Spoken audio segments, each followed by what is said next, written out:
Good morning, Ms. Boal. Ms. Graham. Thank you very much. Good morning. Good morning. I'd like to continue to ask you some questions about matters that we addressed yesterday afternoon.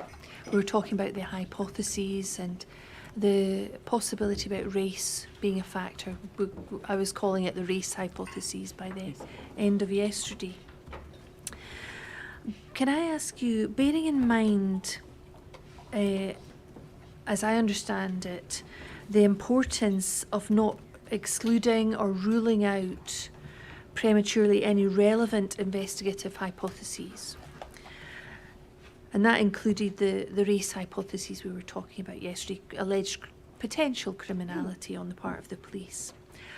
What are the implications in relation to the status of the officers if you're not ruling out the hypotheses about potential criminality? Yes. We've heard some evidence about the status of the officers and whether witness, whether suspect. Yes. And I'm interested in any, can you help us understand that, about the implications if these hypotheses are continuing?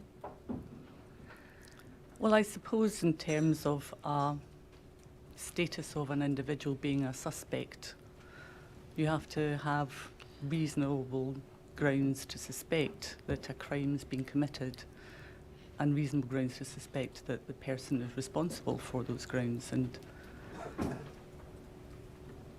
reasonable suspicion is higher than a possibility. Right. So in the absence of evidence that would give rise to a reasonable suspicion, Yes. would the witness remain as a witness? Would the person, perhaps the officer, remain as a witness rather than as a suspect? Yes. Sorry, can I just say I've got Gary McEwen's folder, not my own. Oh dear, thank you for pointing that out. Let's just get your folder back. Thank you. Sorry about that. That's the first time that's happened in my I was knowledge. getting a bit confused. Good, thank you. So we've heard previous evidence that people remain as a witness until there is a change to the status and perhaps there is a reasonable suspicion that they've engaged in criminality. Yes. Is that fair to say? Yes. And does that impact the fact that the position may change and they may become suspects if there becomes a reasonable view that they may have engaged in criminality? Does that impact on the efficacy of the investigation?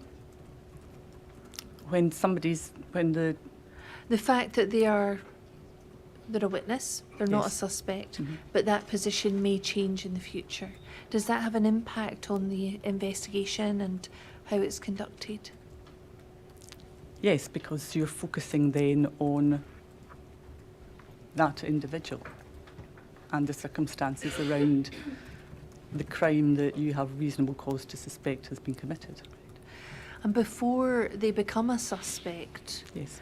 does it impact on the investigation? The fact that positions might change? You have to be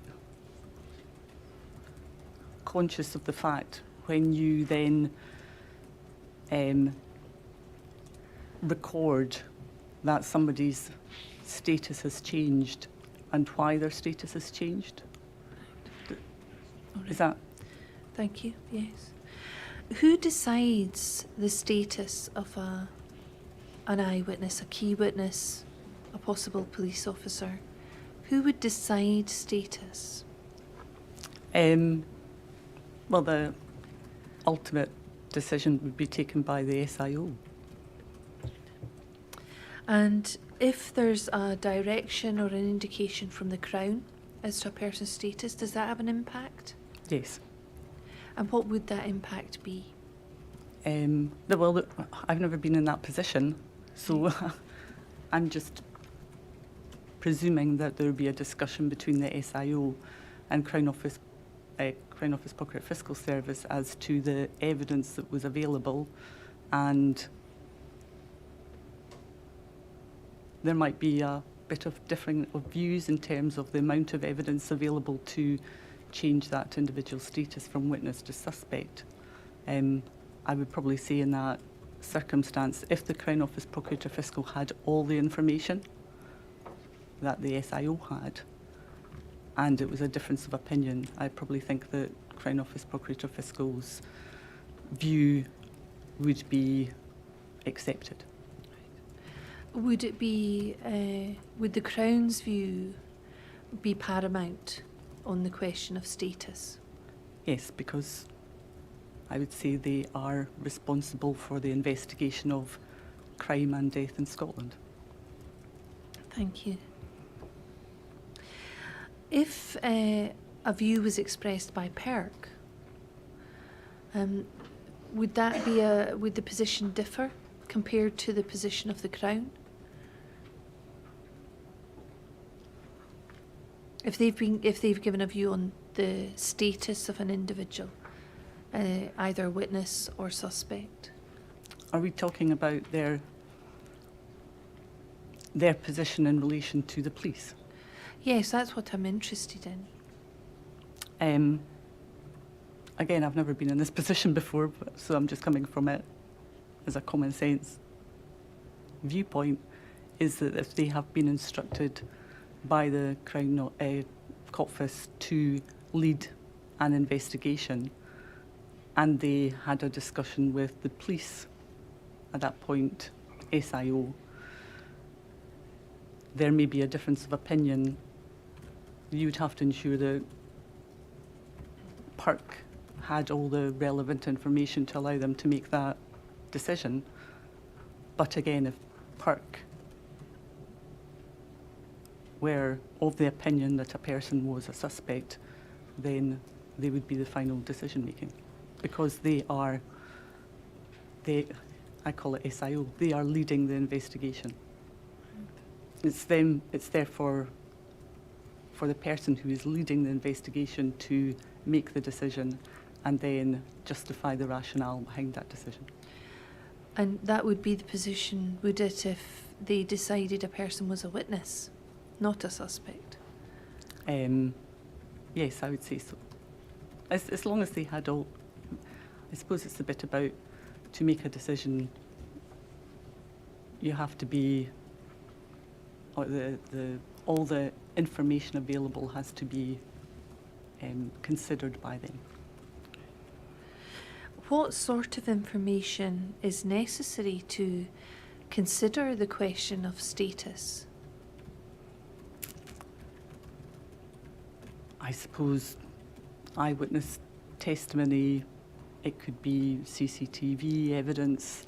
It's the whole package, I suppose, that you've got at that point that somebody would consider to say, we have at this stage got reasonable cause to suspect a crime has been committed, and that person may be responsible. So eyewitness statements would be necessary, would they, to really give you a clear, give you the necessary information to allow you to make a decision about status? I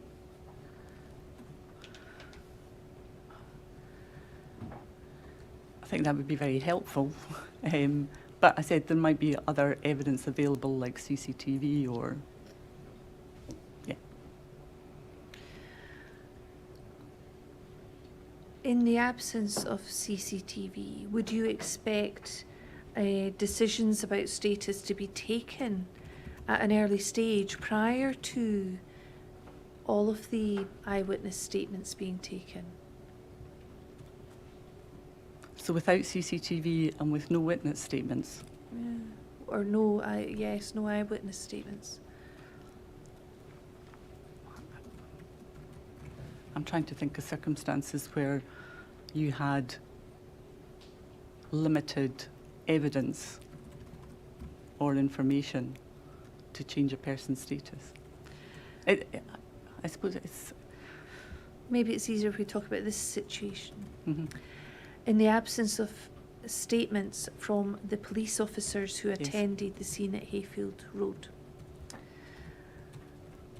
do you have any views about whether a view on status of those officers could be taken.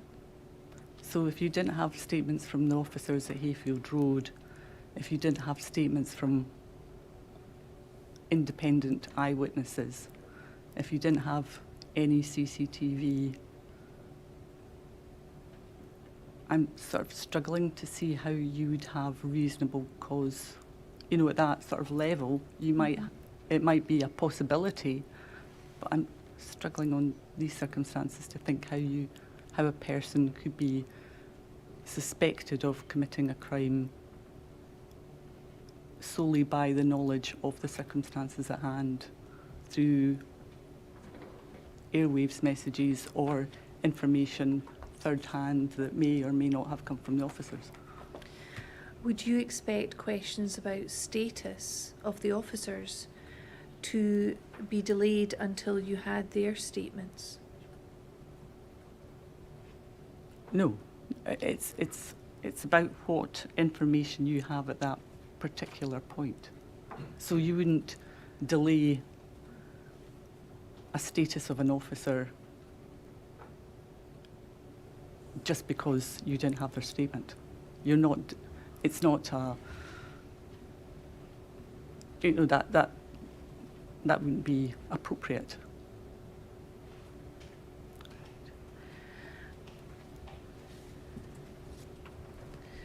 But you would expect at least eyewitness statements to be available. If there's no police officer statements, would you expect eyewitness statements to be available before a decision on status was made? You would have to have some sort of information or evidence that a crime had been committed and that those individuals were maybe responsible for that crime. Or equally, eyewitness statements saying no crime had been committed, that would allow you to form the view that no crime had been committed. Yes. If you wish to say that the officers were simply witnesses. Mm-hmm. Yes. Thank you. Given what we discussed yesterday about the importance of early accounts, initial accounts, basic facts, that sort of level of key information.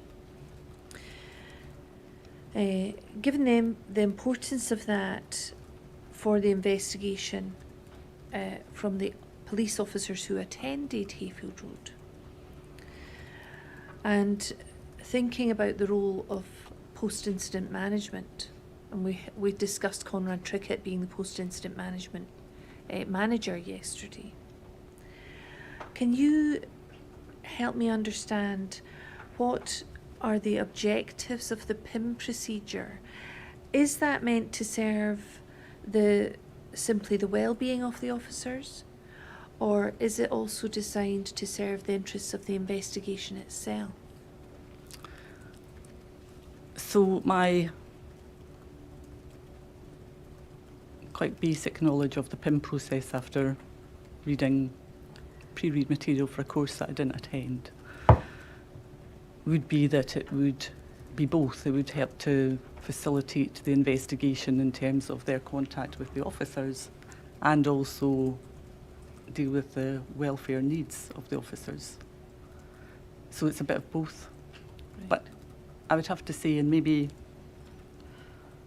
it's passage of time and, 8 years ago, my recollection of what was the PIM process, which my understanding at the time it was for firearms officers and this hadn't been declared a firearms incident, or it wasn't involving the discharge of a firearm, traditional firearm, was that the PIM process, to me, looking back on it, was more about the welfare side. And it was reminded when I looked at the minutes, when I was giving my statement, even in the Gold meetings, which I can't recall. I don't know Conrad Trickett, so I can't recall him being there, but it was under the heading of welfare. So to me, the PIM process that was put in place had sort of been adapted, and it was more around welfare as opposed to what is probably put in place or what is put in place for a firearms incident. So more about the welfare, less about the interests of the investigation itself. Looking back on it, and I can only think about what I remember from my experience was it was more really about the welfare side. We certainly heard from Conrad Trickett that they did not obtain initial accounts or basic facts or any initial statements to any extent at all. And is that the type of thing that would assist the investigation rather than being focused on the welfare? Yes.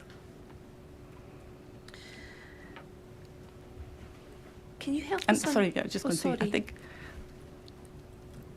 I don't think if an officer is a suspect that they go into the PIM process as well. So it's We heard that evidence from Right. Conrad Trickett. Yes. That, as I recall his evidence, if someone is a suspect, they are removed from that PIM process. Yes. Yes, that was explained to the chair. Thank you. What's the impact, or what was the impact of the officer's refusal to provide operational statements, initial accounts, basic facts? Those weren't requested. What was the impact of that on the investigation in practical terms? Well, I can only speak to that initial first day carrying out fast-track actions, not the wider forensic, wider investigation strategy that would naturally fall after that. But it was, for me, and you know, I didn't have the detail that Pat Campbell or others had. It was a lack of information as to exactly that the actions of the officers. So there may have been officers, I don't know, there may have been officers in the PIM process that actually had not been involved in the physical restraint. In terms of, I know that we were aware that their batons had been, or a baton or batons, I can't remember, had been used and CS had been used. But in terms of the physical restraint, there was no understanding of exactly what had happened.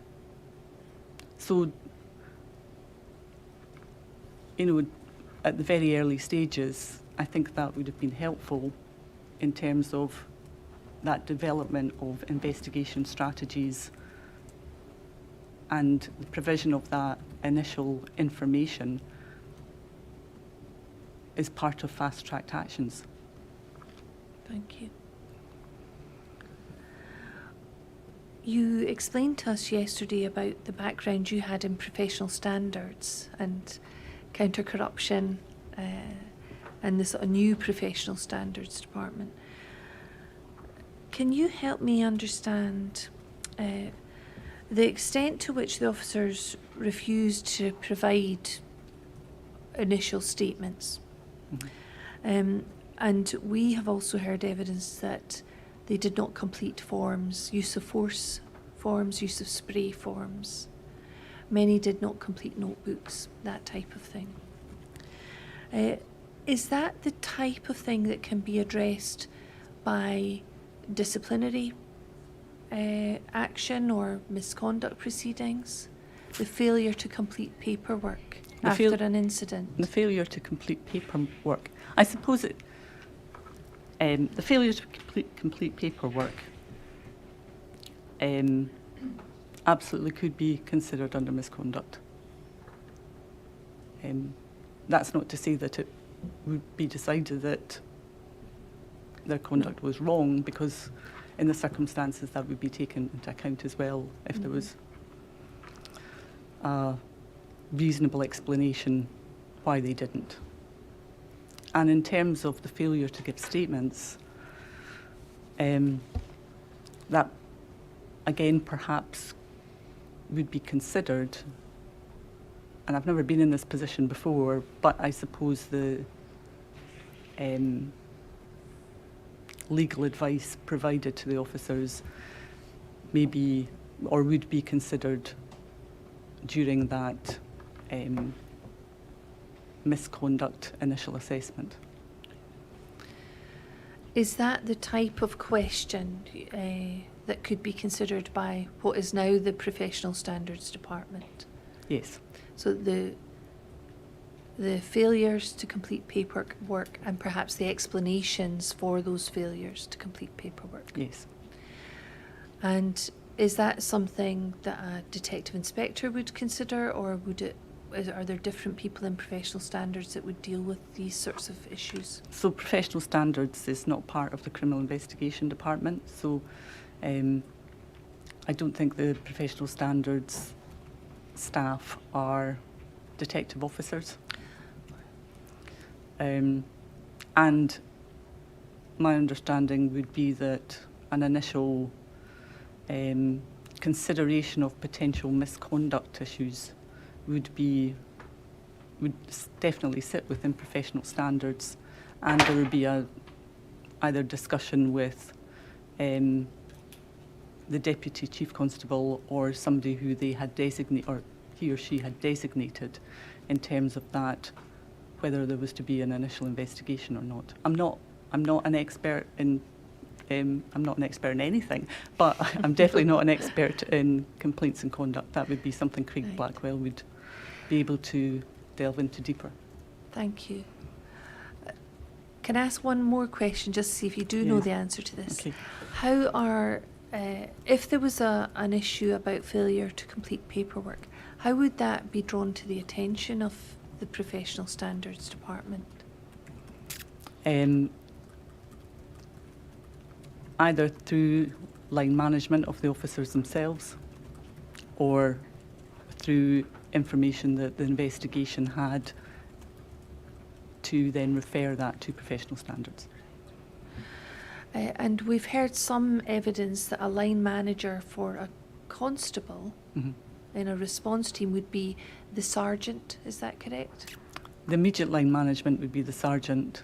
However, the person who has overall responsibility would be the shift, as I would call it, duty inspector, or the shift inspector. And I think in Fife, because of all these different legacy terms, in Fife I think they called them the police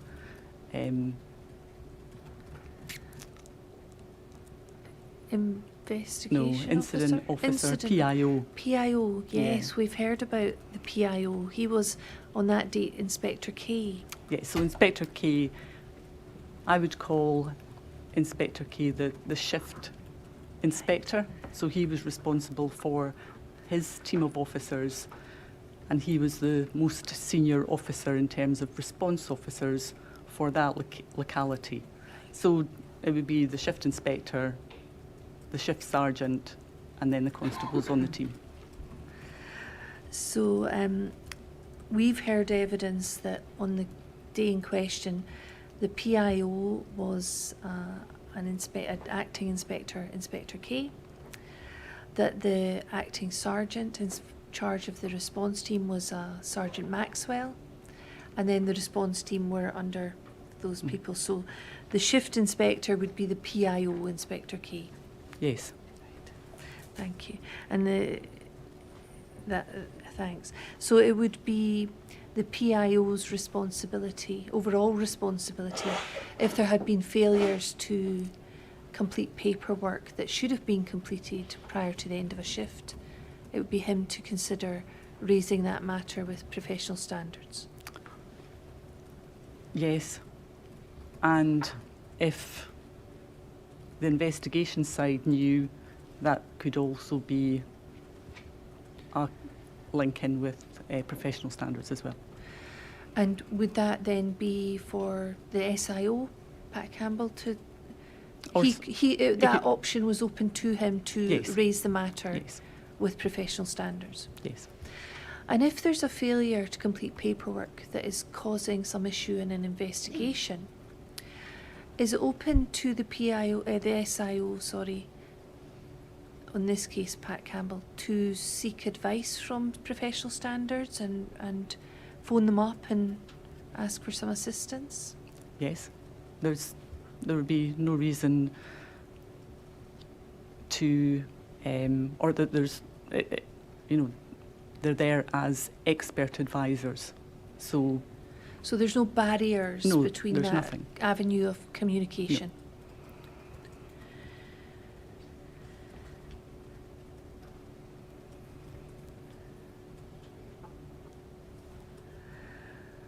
At what stage of the investigative process? Yesterday you helpfully explained the 3 stages and how that can proceed, that investigation. At what stage would you consider it beneficial or important to gather in complaints and the discipline history of the officers who attended, perhaps to look behind whether there was any previous complaints, disciplinary findings, that type of thing? Bearing in mind this race hypothesis that we were talking about yesterday. So that would be part of the investigation strategies, which would start focusing on the different hypotheses, not on that initial day, perhaps not on the second day, depending on how many fast-track actions were outstanding. Mm-hmm. And I'm just presuming that perhaps thereafter, then that would be one of the actions to ask to be carried out. Do you have any view, and you may not, but do you have any view about when that would be dealt with? You've said not the first or second day, but in terms of when that would be done, what would you anticipate? Well, I would probably say that there was no risk that discipline or complaints records were going to be lost or destroyed, so they were going to be available. So sometime in the first week, I would probably, depending what else was in terms of your priorities, but probably in the first week, you'd expect that action to be raised and then something undertaken around that. Thank you.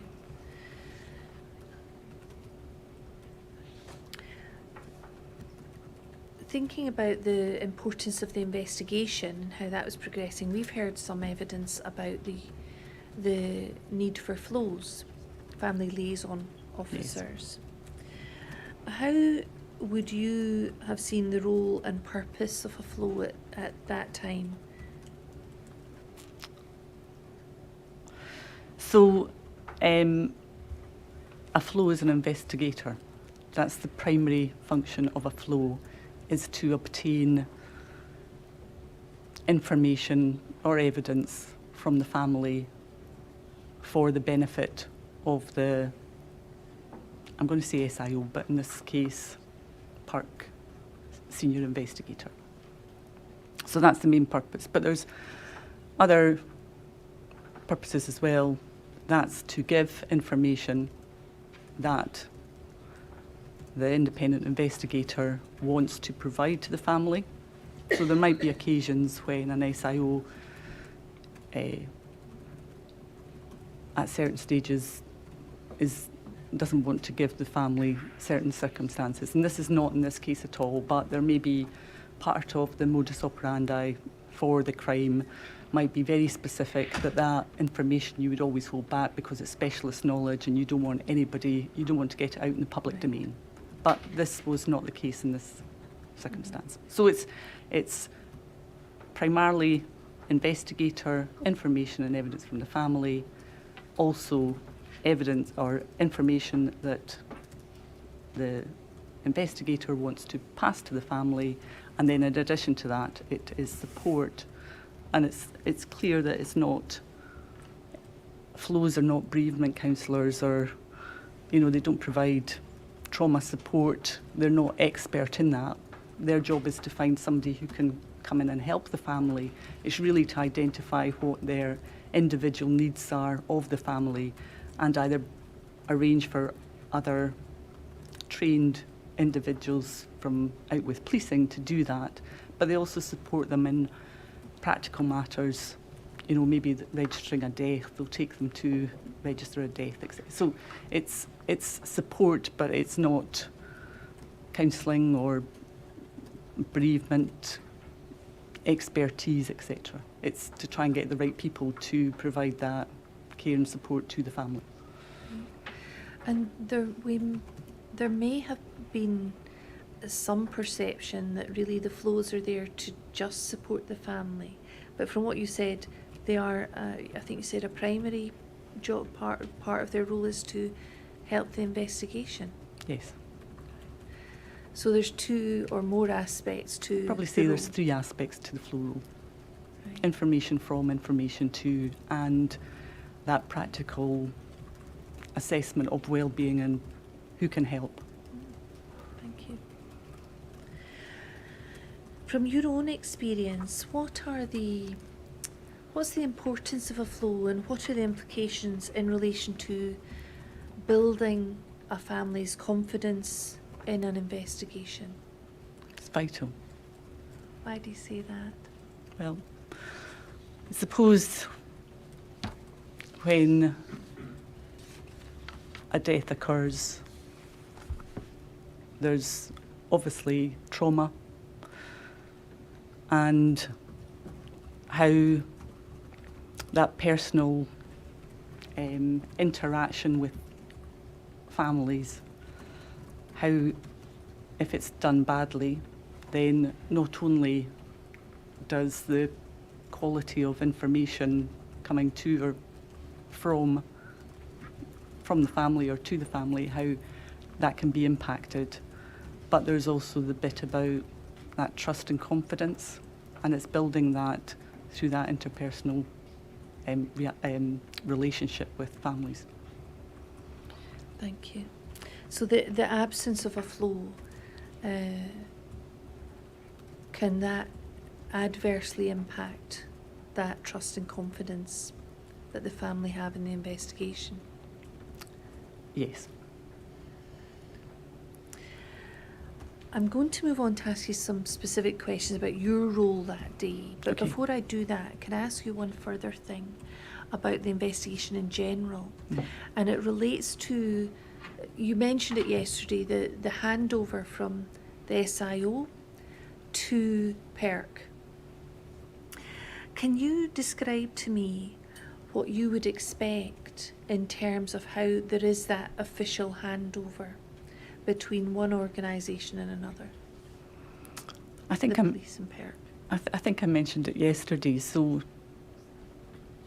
it's not. It's recognised that to change SIOs can be difficult. So when it comes to serious incidents or serious crime, if it's not, your SIO handover could be documents, it could be a summary, a briefing paper outlining what's happened, lists of actions, what the lines of investigation are considering at that time, and any actions that had been discharged, the outcomes of them. So there's a that's for cases where it's maybe not serious or as serious.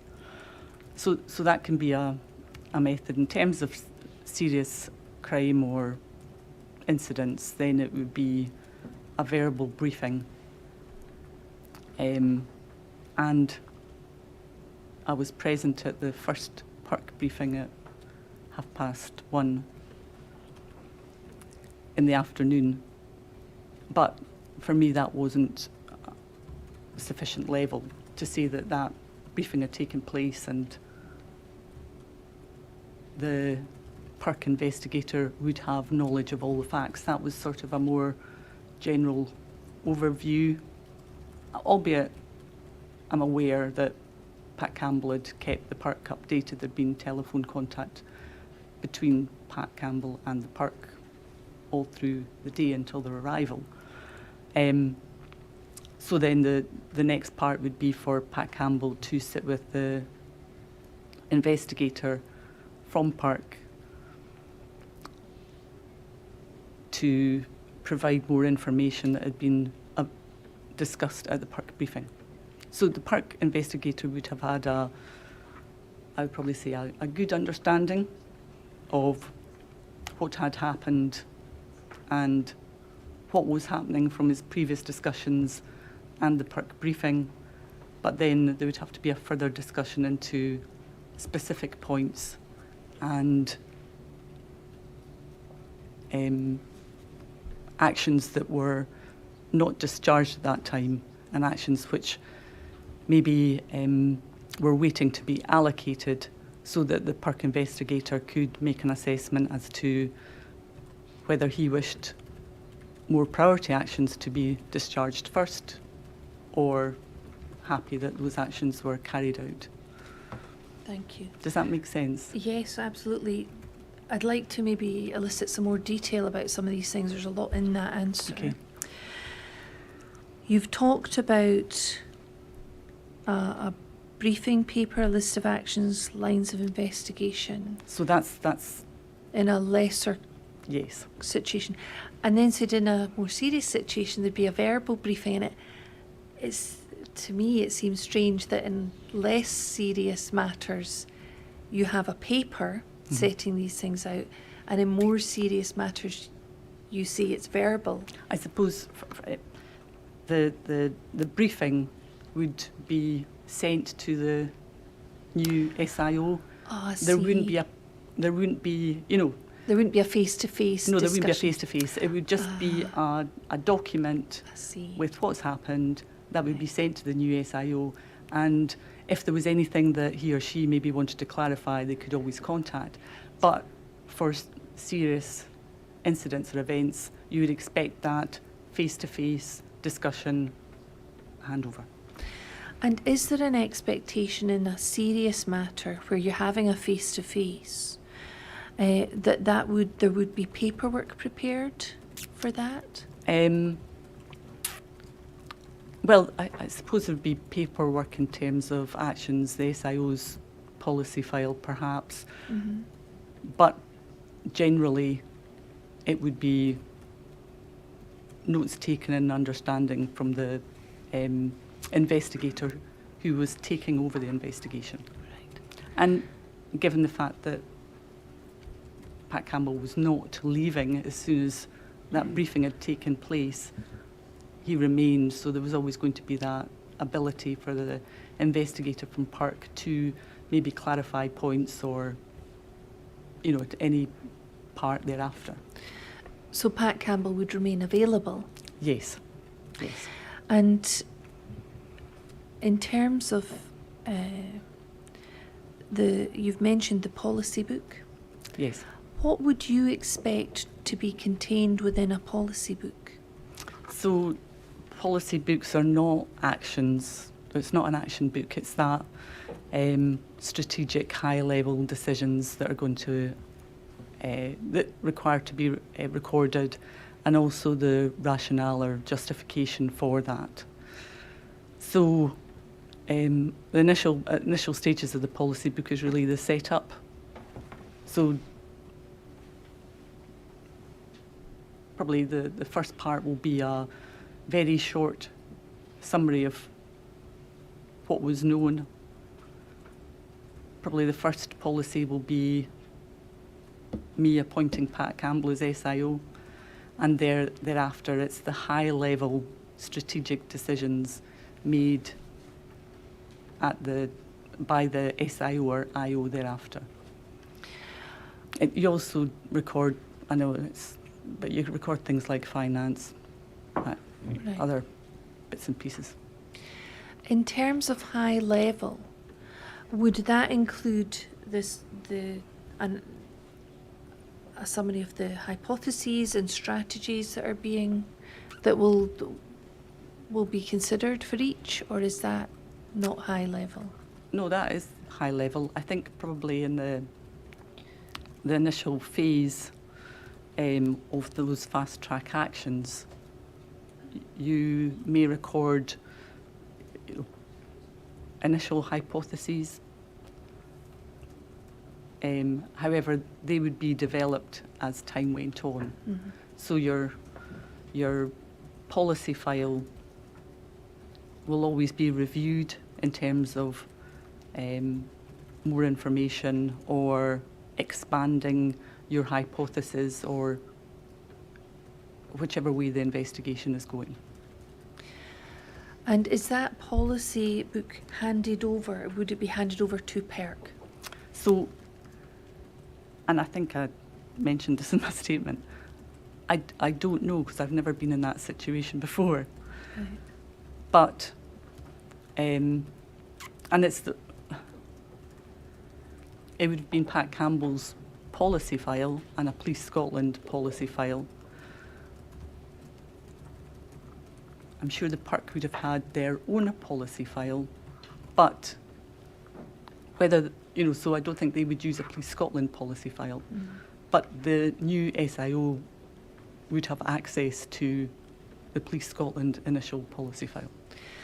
And thinking back to that initial briefing, which was prior to the second Gold Group meeting that you've talked about, do you remember, you were present to that, do you remember a file or a policy book or paperwork being handed over to PERC at that? No, because no, and to be honest, probably at that stage, Pat Campbell hadn't had the opportunity to actually sit down and start writing his policy file. It was probably, noted in a day book or something. You have to have a bit of time to sit down and write it up. Mm-hmm. But the decisions or the information that was going to appear in the policy file should have been at least verbally discussed with Mr. Harrower during that PERC briefing. Do you remember if it was? At that initial discussion? No, I just remember I've got a slight memory of that meeting. I don't think it was very long. It was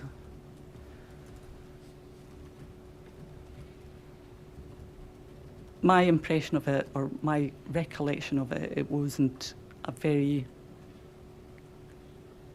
good meeting in terms of two-way discussion. Mm. You say not very good, and I think earlier you said, for me, it wasn't at a sufficient level. Can you help the chair understand what you identified in terms of it not being very good? What would you have perhaps expected at that stage? So I think there was, and I have to, I'm not being critical. So the PERC had arrived. They'd been aware of their appointment, obviously. There'd been a period of time for Mr. Harrower to think about how he was going to approach the investigation when he arrived. I know that Pat Campbell had been in contact with him during that initial period. And I suppose I thought, perhaps wrong, that PERC would come in and, there would be a discussion as to what they wanted, because my impression was that they were going to lead the investigation and Police Scotland was there to provide any support that they so required. So at the meeting there was a couple of, I call it tumbleweed moments, to be honest. It was quite uncomfortable. So I think Stuart Houston at that time, he'd been previously asked to start developing a forensic strategy, and during the meeting he discussed at that point about various forensic considerations that he thought were important during the forensic recovery of Mr. Boal's body, including swabbing. And he referred straight to the park, and I think he was hoping for some sort of acknowledgement that they were happy with that approach. And there was no response. And it was a bit of a tumbleweed moment. And then, from my recollection, I had asked around, or I'd highlighted the fact that there was maybe other specialists available to start drawing up strategies for other areas.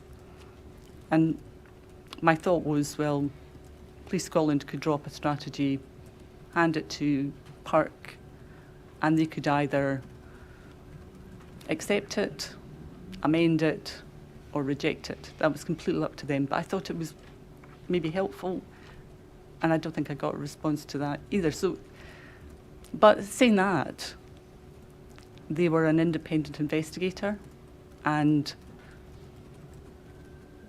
I thought, well, they don't have to share their investigation strategy with Police Scotland because they are independent. We're just there to support them as much as possible.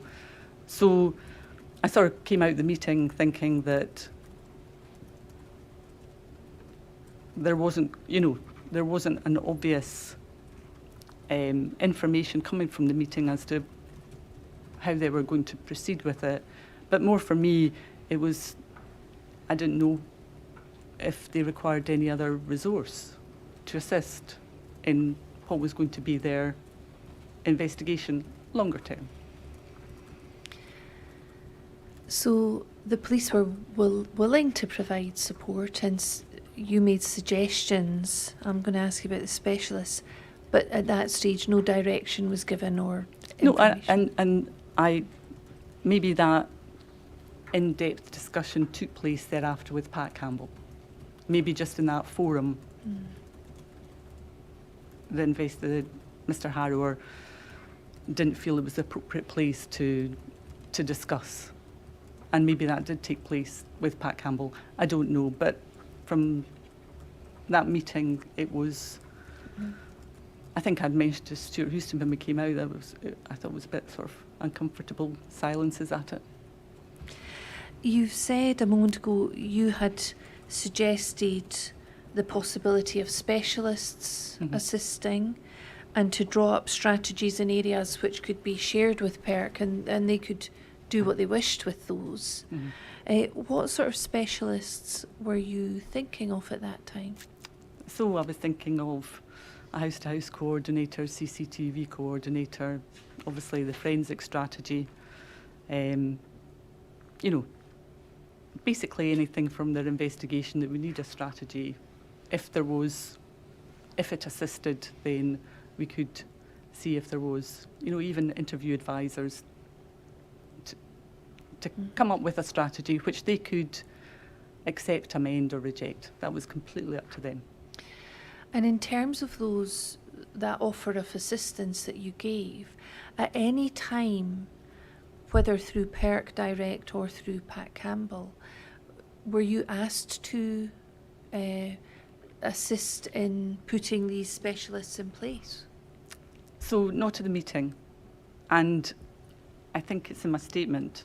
In terms of the forensic strategy that Stuart Houston was drawing up, after being given information from yourselves, it was obvious that had happened. So Stuart Houston did drop a forensic strategy. PERC must have agreed to it, and that strategy was implemented. And you said that was something that Stuart Houston spoke about at that meeting. Yes. And you mentioned something about swabbing. Yes. And I think there was a reference to that in your inquiry statement. Do you remember what that related to? I'll just look through my notes and see if we can find the paragraph. Is it your inquiry statement, paragraph 195? Let's look at paragraphs 194 and 195.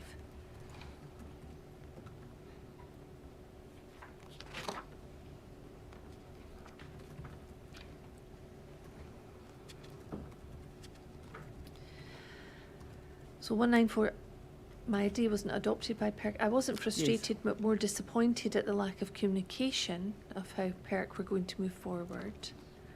And then at 195, I remember Stuart Houston making reference to body recovery and how he believed the body should be recovered, including the taking of nasal swabs. It was directed at the PERC. There was no response at the meeting. They might have picked that up after the meeting, but I wasn't aware. Yes. Can you help the Chair understand a little more about what was being discussed there? I can't because I can't remember, sorry. No, that's fine. But that bit is, I don't think my idea was adopted by the PERC. I was reminded later on that the forensic strategy had been, so, you know, that's... So Stuart Houston's forensic strategy, you understood, was later adopted by Yes. PERC? Not at the meeting, but at a later stage? Yes. You weren't party to that at No. that stage? Of the suggestions you made, for example, the interview advisor, were you aware whether that strategy was later or subsequently adopted by PERC? I don't know. Were you asked to provide support in engaging the assistance of a specialist interview advisor? No. CCTV, was your suggestion about that adopted later? I'm not sure. Were you ever requested to help engage the services of a specialist? I wasn't, but I think what I was trying to say was there might have been conversations with Pat Campbell thereafter, Right. which I was unaware of. All right. But from that meeting, there wasn't a lot of information coming from PERC, and perhaps that was their decision that they weren't sharing that information at the Gold meeting. But for me, I thought there would be more information as to how they were wanting to progress, would have been shared. Thank you. We've not heard evidence from PERC yet, so we'll be able to ask them to explain further. Now, you said, just in relation to the meeting, you thought it was more of a general overview, although you appreciated there'd been updates between Pat Campbell and PERC prior to it. You said earlier you thought that after that general overview or that meeting, that there would then be Police Scotland would sit with the investigator from PERC and provide more information. Yes. And would that more detailed conversation be more of a formal handover that you'd expected? I think the PERC briefing was the start of the handover, Right. and the conversations thereafter would complete the handover. And is that what normally would happen, that there would be a sort of general briefing and then subsequent conversations would be the more formal handover? No. What would normally happen? Are you talking specifically about Police Scotland SIO to Police Scotland SIO? Well, yes, let's look at that first. If there was a handover between SIOs who were both in Police Scotland, what would the handover look like in that situation? So a sit-down briefing provided by the previous SIO to the new SIO, and providing information about actions taken and actions still to be taken. And that would be the sort of formal handover, Yes. face-to-face, Yes. detailed, Yes. and a sort of two-way communication between Yes. the two. And then in terms of a handover, have you experienced a handover between Police Scotland and PERC previously? After 2015, did you? No. No, all right.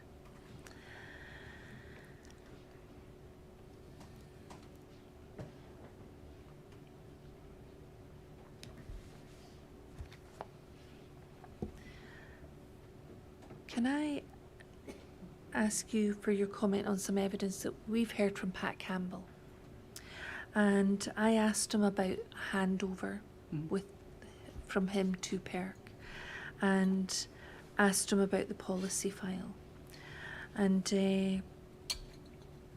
I asked him about sort of paperwork being transferred and that type of thing. I asked him about a sort of official handover. And he said, in relation to an official handover, it was clear from 9:30 in the morning to me that this was not Police Scotland led, this was PERC led, but they did require significant support around it. And I asked, looking back now, do you think that having a formal part of the process where there was an official handover and setting out the scope of what was being handed over would maybe have assisted? And I'm interested in what your view would be. I appreciate you were present at the initial briefing, the initial meeting.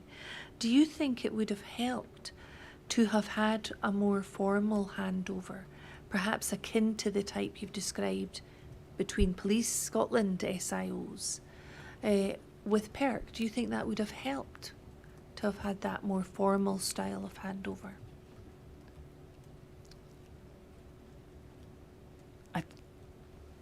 I think there was probably what my recollection of the PERC briefing, the information that PERC were aware of during the day, so they would have had a good understanding of events up until then.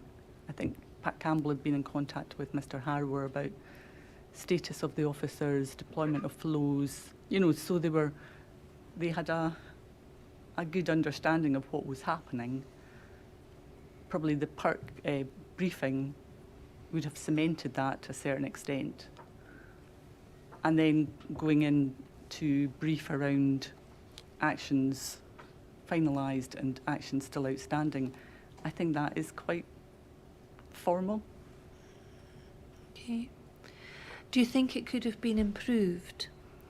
That initial face-to-face discussion with PERC. They've arrived at Kirkcaldy. That was the first time they arrived. Do you think a more formal face-to-face briefing would have helped? Would have been beneficial to the investigation? If PERC felt that there was insufficient information provided to them at that point, then, and if that's remained throughout the investigation, then perhaps there would have been benefits for some further discussion at the points that they felt that they needed clarified or more information. But I to be honest, I don't know. All right, thank you. Can I have questions I would like to ask you about your particular role that day. Yes. And I know you've touched on this, but could you help us, help the chair, get a clearer picture of what your specific role was, what your tasks were for that day? So as the on-call DCS, it's around that strategic overview of incidents across Scotland, and particularly in relation to this one, it's that strategic overview of the initial investigation, fast-track actions, and supporting Pat Campbell, whether it be resources or whatever he required that needed my assistance. It could just be a general conversation if there was concerns about anything. And I suppose later on in the day I was conscious of aware that PERC had arrived. So in terms of my strategic overview of the investigation, then I was conscious that PERC were the lead investigators, and therefore, to a certain extent, we were supporting PERC. Did you have a role that involved you directing the investigation in any way or carrying out any sort of tasks for the purposes of the investigation? I think I only carried out one task on behalf of Rory Nicholson, which was around CS and PAVA. What was that task? So it was to establish it very early on whether PAVA and CS had been discharged before within Police Scotland. Sorry, PAVA, it's not CS. So there was a trial ongoing at the time, and PAVA, prior to the PAVA rollout throughout Scotland, so it was a trial. So I think he had initially thought, could PAVA had had a impact on Mr. Boal, and has PAVA been used in Police Scotland before? So that was a task which I undertook. That was the only task to assist to as part of the investigation? Only specific tasks. Specific task for myself. Were you involved in any way in line managing Pat Campbell as the SIO? You were a more senior rank. Yes, so I mean, I suppose technically for that day I was his line manager. And what did that role involve that day as a line manager? So it was supporting Pat in any way I could. Would you have had line manager responsibilities in relation to Pat Campbell that day? And what would those have been? Well, yes, I would have line management responsibilities for Pat. And what would they have been for that one day? Advising, supporting, assisting in any way I could. Would that advising and supporting, would that have been at his request, or could you have imposed your own views on Pat Campbell? Both. Did you impose any of your own views on Pat Campbell? Twice. What were they?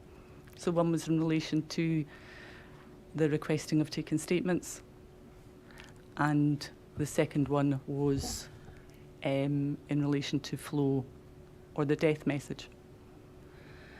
And when I say impose, there was a discussion. You know, I'm conscious, again, it's the bit about there can only ever be one SIO, Right. and they have to be responsible for their decision making.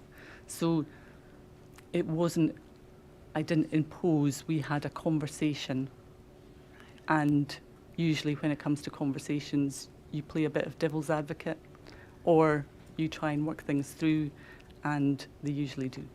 Right. Let's look at the conversation you had with Pat Campbell about taking statements. Yes. Tell us about that. Was this from the police officers? Or Yes, it was. Tell us about that conversation. So it was a brief conversation, and it was, there had been discussion about officers' status beforehand, and I was very clear in my head that they were significant witnesses for the reasons that I've discussed before. We had no evidence to suggest a crime had been committed, and that crime had been committed or believed to be committed by a single officer, a number of officers, or all the officers concerned. So we'd had that discussion. I know that that was Pat's view, and I know that he had discussed that with Keith Harrower, importantly for me, that that was their view. So there's agreement across the board in terms of that. However, it was after Stuart Houston arrived, so it must have been about 12:15ish. Stuart Houston had arrived. I'd gone down to, I can't remember if it was an office or the conference room, knowing that Stuart had arrived, and Pat Campbell came in, and he looked quite frustrated. Something must have happened, and I don't know what. But something must have happened just before that.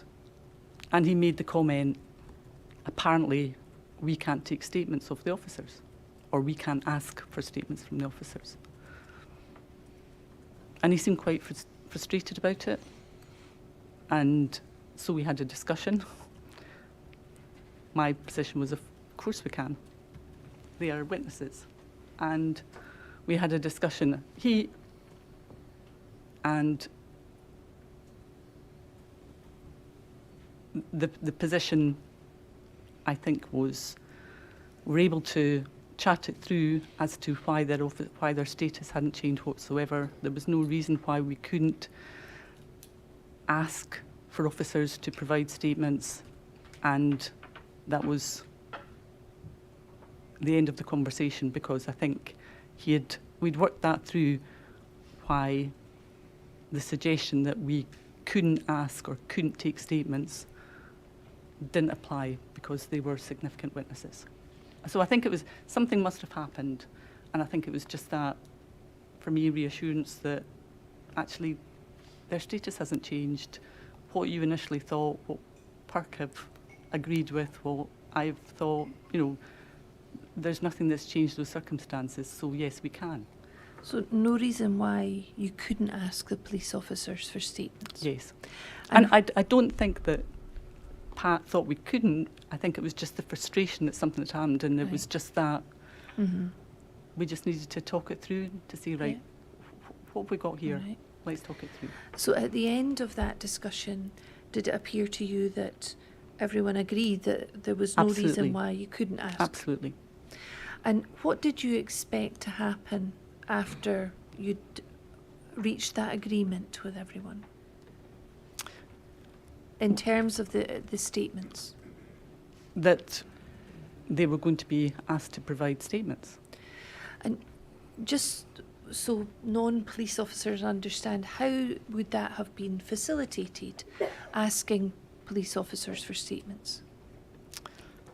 So at that point,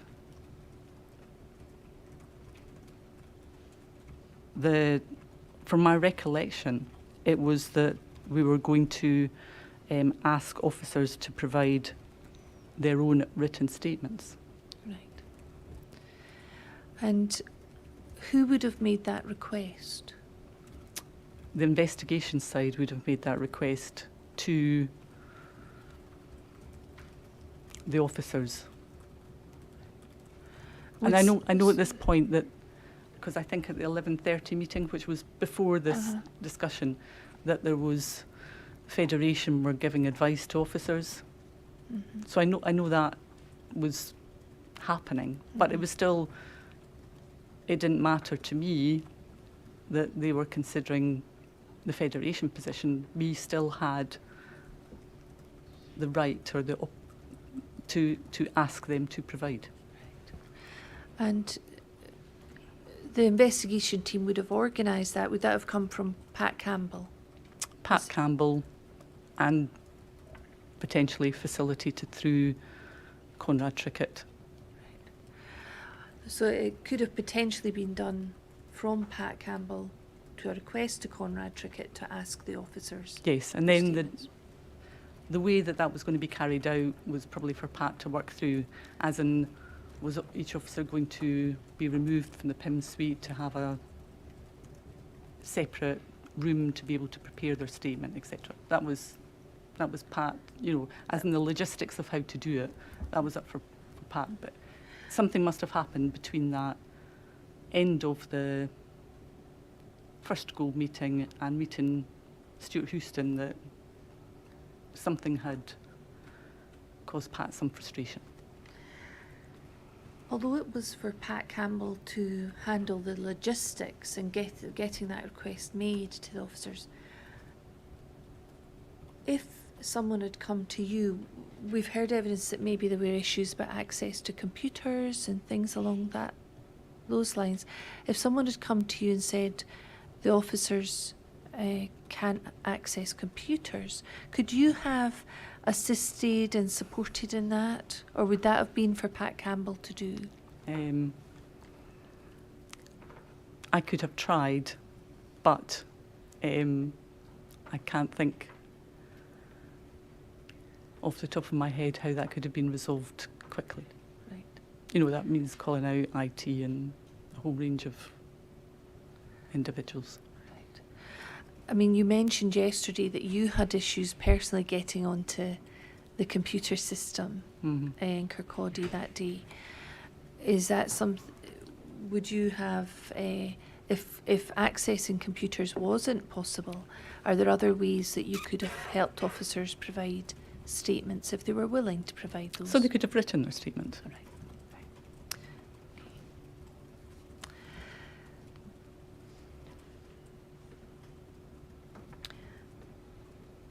At any time after that discussion, did Pat Campbell come to you and say, I'm having logistical issues? Can you help support me with this, with getting statements or offering facilities to officers for statements? No. No. I don't think it came to that. Right. When you say, I don't think it came to that, what do you mean? Because I think it became clear that the officers on legal advice were not going to provide any statements. And the officers didn't provide statements that day. Is there anything else that you can think of now, looking back on that, that you think the police could have done to maybe use some leverage or some persuasion to get officers to give statements? Or do you not think that would have been appropriate? I think the officers were aware that this was going to be a PERC-led inquiry. They'd been told that, I think, earlier on. I think there might have been some distrust, and this is, I don't have any evidence of this at all, but, you know, there might have been some distrust in the officers that, oh well, Police Scotland are saying that we are witnesses, but in actual fact the PERC's viewpoint is that we are suspects. I would have thought it would have been beneficial at the outset for the PERC to go in, explain their role to the officers and make it clear that they were leading the investigation and clear that the officers' status was was witnesses, sorry. Because, you know, I think there could have been distrust in terms of what the police were asking them to do and how that may have been different from a PERC's perspective. Do you know if there was any communication between PERC and the officers in the canteen that day? There wasn't. I'm unaware. I don't think there was any discussions prior to the 14. The 2:30 second gold. Can I just refer to my statement? Please do, yes. Or it's. I will take you to the Gold Group minutes. Oh well, that would be later. fine then. That would be fine. All Yeah. right, thank you. We can come back to that. Now, the other, you said there were two areas where we were asking about whether you imposed your views on Pat Campbell. You said that was a discussion, not an imposition. The other thing that you mentioned was the flows and the death messages. Can you tell us about that discussion that you had with Pat Campbell? So,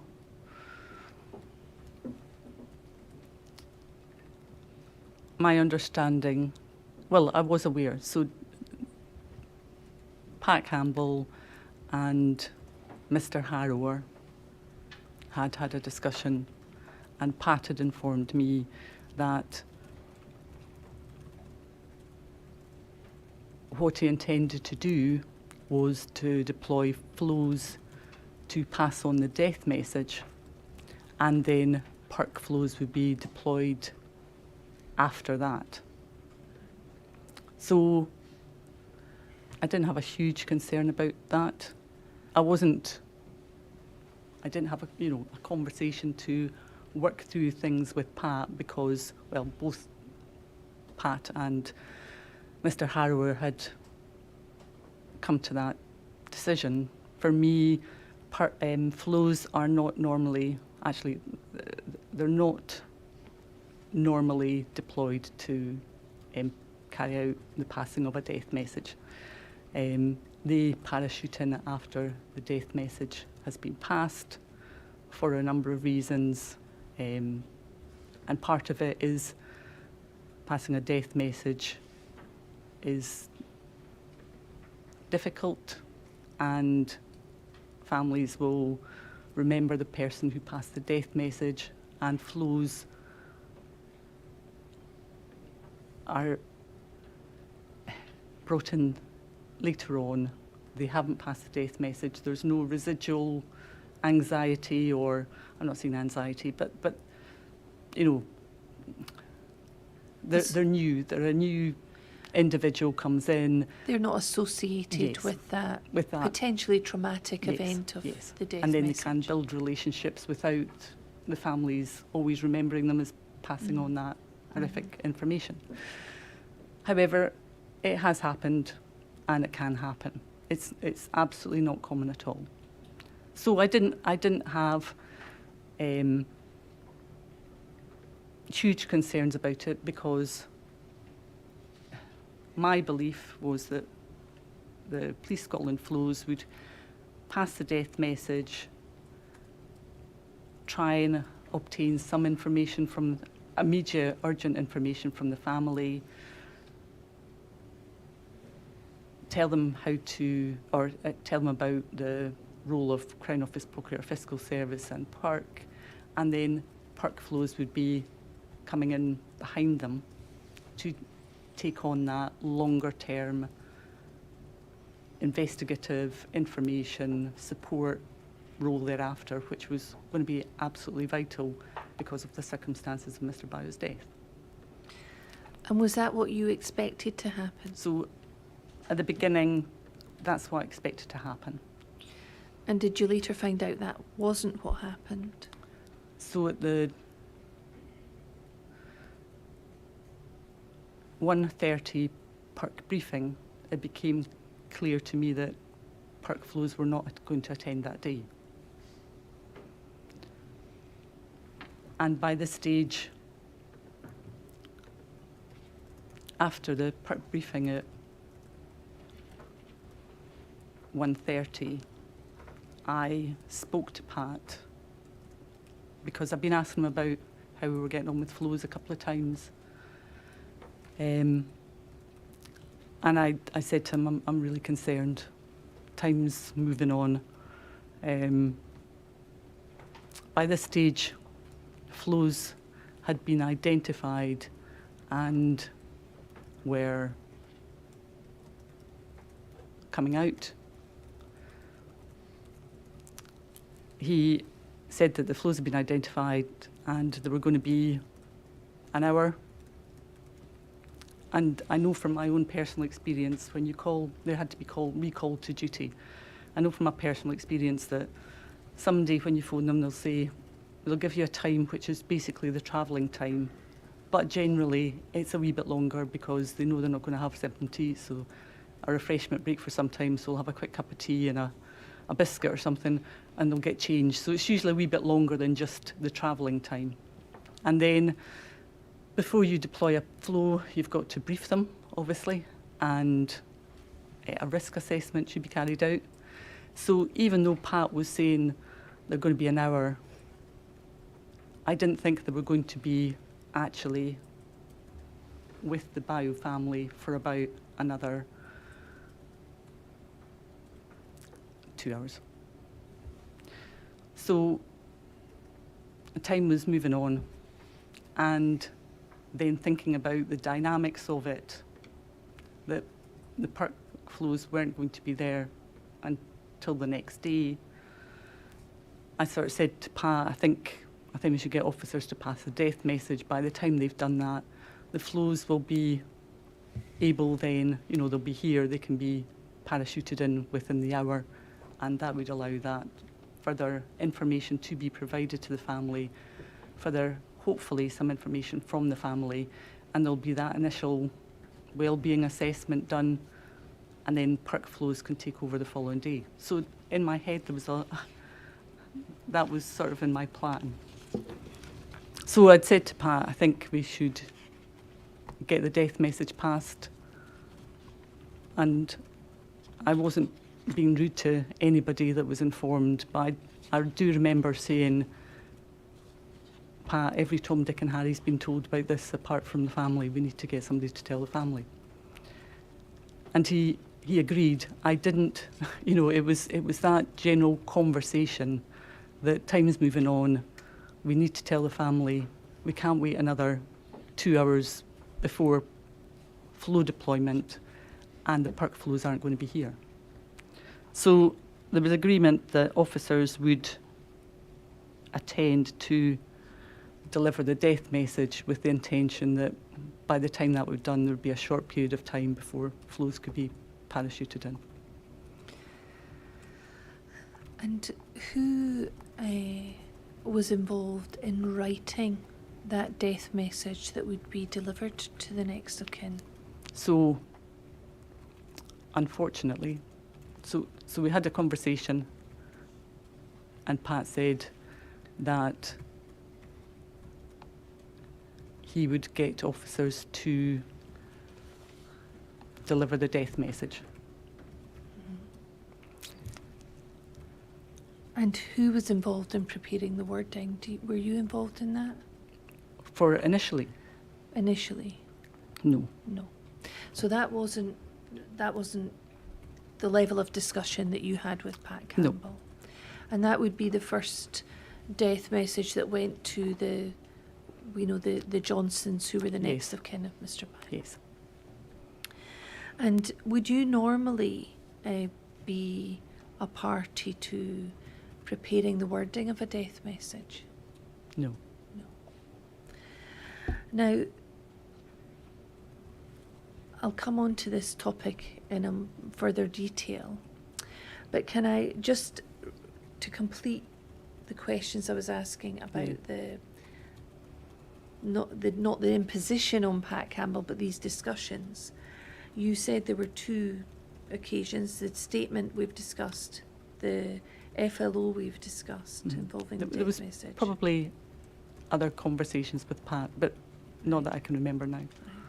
I'm just wondering, in terms of the hypotheses that we discussed yesterday, did you have any discussions with Pat about the hypotheses that were being created on that day? I can't recall. I can't. Would you have considered it part of your role as his line manager that day to have that discussion on that day about hypotheses? I would have. I think probably during the different goal meetings that it was clear what Pat's initial intentions were for obtaining the information from the fast track actions. Did I sit down and ask Pat, was one of his hypotheses that the officers' actions had been racially motivated? I didn't. Maybe I should have, but I didn't, because, to be honest, I thought it was blindingly obvious to everybody. There was an ACC, two chief supers, Pat Campbell. Why were we all there if this wasn't one of the key factors that a man had died in police custody and he was a black man?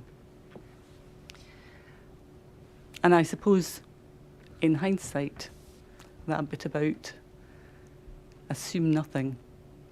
But to me, there was nothing. People's reactions, how they spoke. This was the major issue here, was Mr. Byles' ethnicity, and he had died in police custody. From what had happened in other parts of the United Kingdom, the training that you got when you did your officer safety training, talking about previous incidents, it was,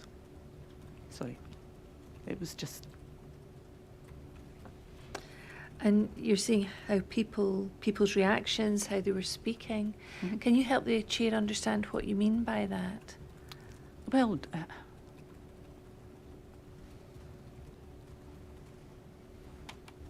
it was so serious. I can't. Everybody, it's really difficult to explain, but everybody took it really seriously.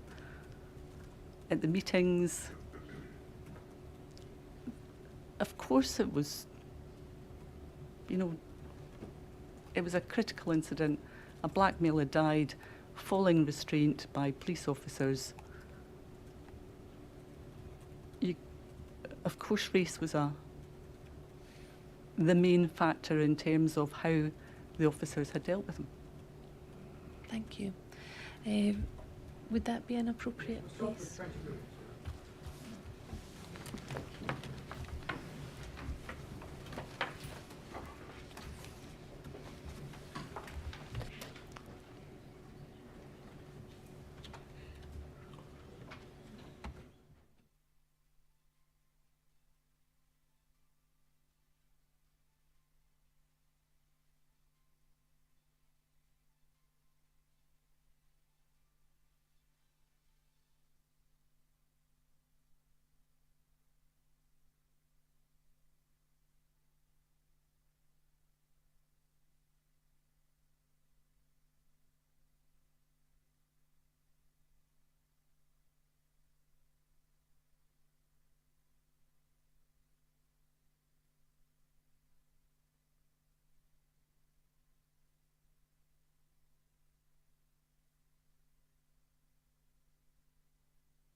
I'm sorry for the delay, but we're now ready to resume. Miss Graham. Thank you.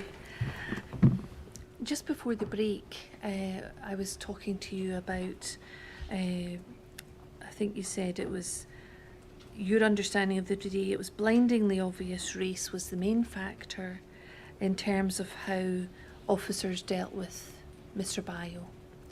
And I'd like to ask you to comment on a couple of passages of evidence that we've heard, just so that you can comment. They're both from the same witness, so I can read them both out. The first was a passage of evidence which was on day 47 of the inquiry, which, for those listening, it was the 9th of March this year. And for those with access to the transcripting services, those behind me, it's page 98. And it was said that, by Pat Campbell, Mr. Boal being black didn't have any bearing on my direction at the time. Would that surprise you to hear that comment from Pat Campbell? I suppose it would be in what context. I think I'd sort of mentioned yesterday that in those initial fast-track actions that were being undertaken in terms of Mr. Boal's ethnicity or trying to establish motivation, that wouldn't be, it wouldn't have a significant impact. So the identification of Mr. Boal, the forensic recovery of Mr. Boal's body, the crime scene examination at Hayfield Road, etc. In terms of his considerations of those fast-track actions, Mr. Boal's ethnicity and any potential motivation of the officers wouldn't impact on those initial fast-track actions. If it's around, his understanding of the situation, then that would be surprising that a black man had died in police custody. The establishment, whether officers had used reasonable force or not, and if not, what were the reasons for using excessive force, would be significant. And I think the next passage might elaborate on this. I had asked Pat Campbell about a passage from your inquiry statement. Let's look at that just to remind people. I spoke to you about that yesterday. Paragraph 121 of your inquiry statement, and we can have that on the screen.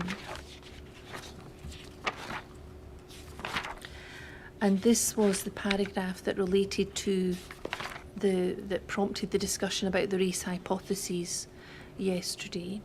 It's in the back of your mind when you're thinking about all possibilities. In terms of hypotheses, one would have been that the male had been treated differently because he was a black male. You remember we talked about that yesterday. And I asked Pat Campbell to give us his comments on that. And his answer to that, this was day 49, 14th of March for those behind me, page 123. That's Lesley's hypothesis. That's one of the things that she's saying that she hasn't shared with anyone around that, as she quite rightly points out. But again, I was keeping a very open and transparent approach to this. Was this a particular option that was going to develop as we got personal initial accounts, that there was some aspect that it was racially motivated? So it fitted in with the aspect of the hypotheses around about restraint being used, excessive force potentially being used. What was the motivation around excessive force being used if it was excessive force? So it was obviously, it was a significant aspect of the response to the investigation. And I asked, so the restraint and possibility of excessive force having been used by the police officers at Hayfield Road was one of the hypotheses, and he said it was. And then I asked, and in keeping an open mind, it was a possibility which you were bearing in mind that race was a factor. The fact that Mr. Boal was black was a factor in that, in assessing that hypothesis. And his answer was absolutely, there was nothing discounted at that particular stage. So in response to that comment, do you have anything to say, or do you disagree with any of that, or do you agree with it?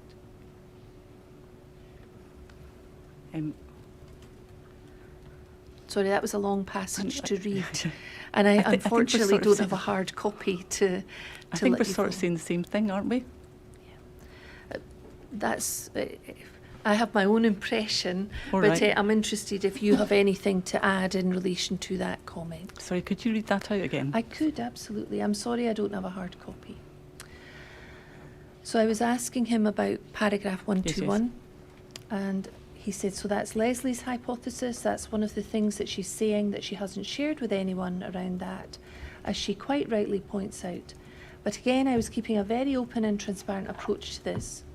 Was this a particular option that was going to develop as we got personal initial accounts?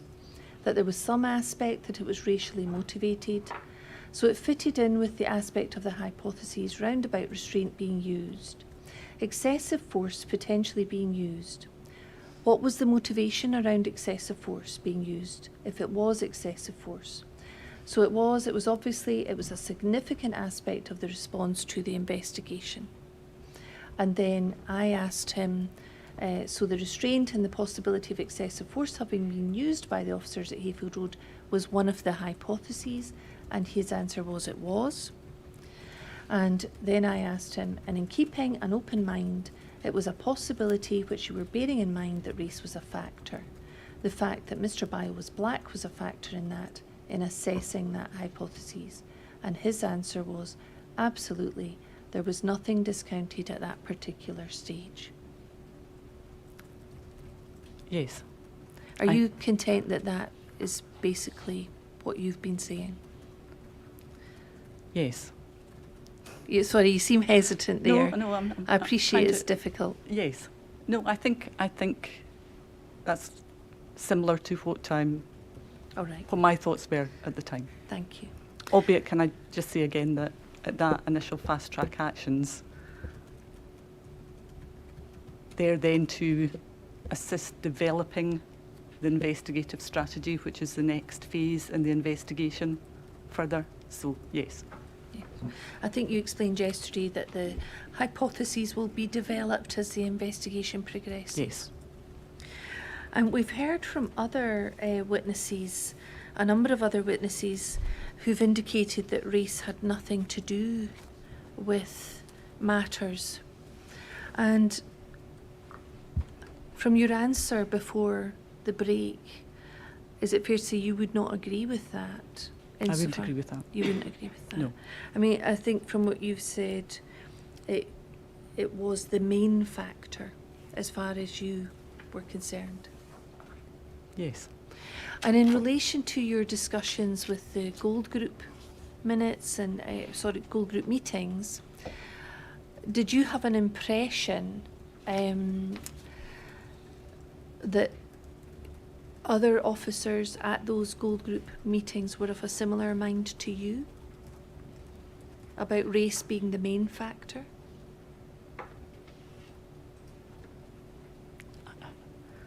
It's hard to recall because I've got a difficulty recalling exactly what was discussed at every Gold meeting. But my clear impression was how serious this was being taken, and that Mr. Boal, because of his ethnicity and the actions of officers, was basically why we were all there. We heard evidence from Gary McEwen earlier this week Yes. that he had declared a critical incident, Mhm. and that was the first time in, I think he said, 25 years in his career that he'd actually declared a critical incident. And so he viewed that as a very significant matter, Yes. if I can summarise it that way. Yes. What's your experience of dealing with critical incidents? Are they So,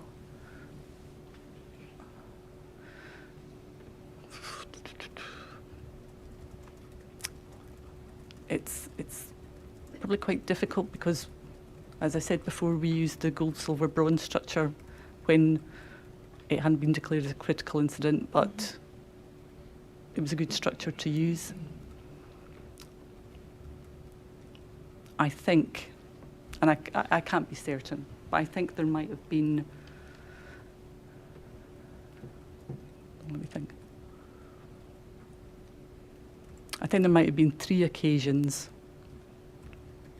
as a detective chief superintendent that critical incidents were declared and the gold, silver, bronze structure was put in place. and was that in your entire career? Yes, Thank you. that's as far as I can remember. So I think 3 incidents between 2014 and 2020. We've heard other people saying and giving evidence that race wasn't being discussed by the officers. Does it surprise you that at the level of the attending officers, race wasn't being discussed? Attending officers at the gold meetings. No, attending officers at the scene at Hayfield Road. Yes, that surprises me And why does that surprise you? because of the circumstances of the incident. Is there, you've obviously been been an experienced officer, you've been involved in professional standards, you've told us about the work that you've done. Is there an issue, or was there an issue in 2015, to be more precise, where officers avoided talking about ethnicity or race?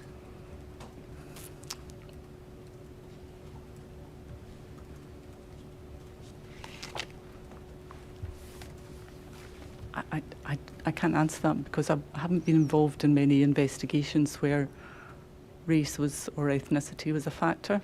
And I know in previous independent inquiries where there has been some concerns that police officers or other partner agencies avoid discussing the ethnicity of individuals because they don't want to be, they're concerned that maybe they're taken out of context and it's a racist comment or whatever. And I have a bit of awareness of that in other situations, but I can't think of any time where ethnicity has been tiptoed around. I can't think of any, and I don't. When I say that in my statement, that was just from my recollection from 8 years ago. Mm-hmm. I can't say specifically that nobody talked about Mr. Boal being a black male or the impact it might have on the communities around Kirkcaldy or wider. It's just probably I couldn't remember. All right, thank you. Before the break, we were also touching on the delivery of the death message. Yes. I'd asked you a question about flows being appointed, you've explained that. Mm-hmm. And in relation to that first death message being delivered to the next of kin, the Johnsons, you said you weren't involved. Can I move on and ask you about some further paragraphs in your inquiry statement? Perhaps if we begin with 315.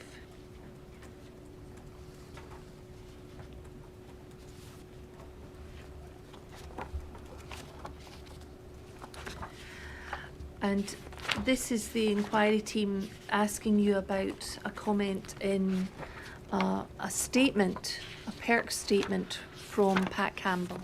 Do you want So it's page 66 and it's paragraph 315. Do you have that? Yes.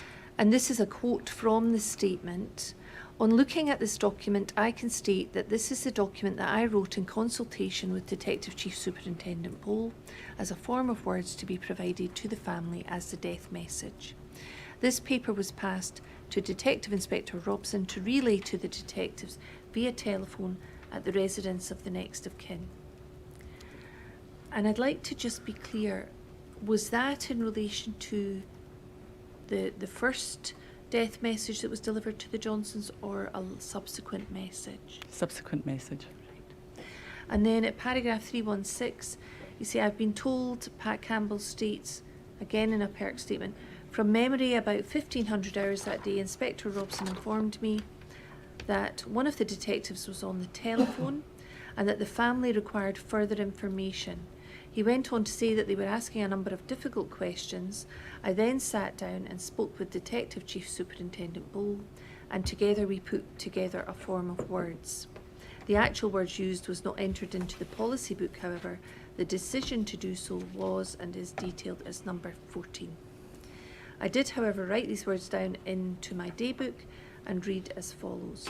During the rest of the mail, Shekubayo on Hayfield Road, around 07:15 hours this morning, he has become unconscious, and on arrival at hospital, despite efforts of medical staff, he has died. And that was from the Pat Campbell statement given to PERC. And were you involved in preparing that subsequent death message with Pat Campbell? I was involved in preparing that subsequent death message. However, what has been written down in his daybook is I think that's probably his initial draft. Right. It was amended slightly, but it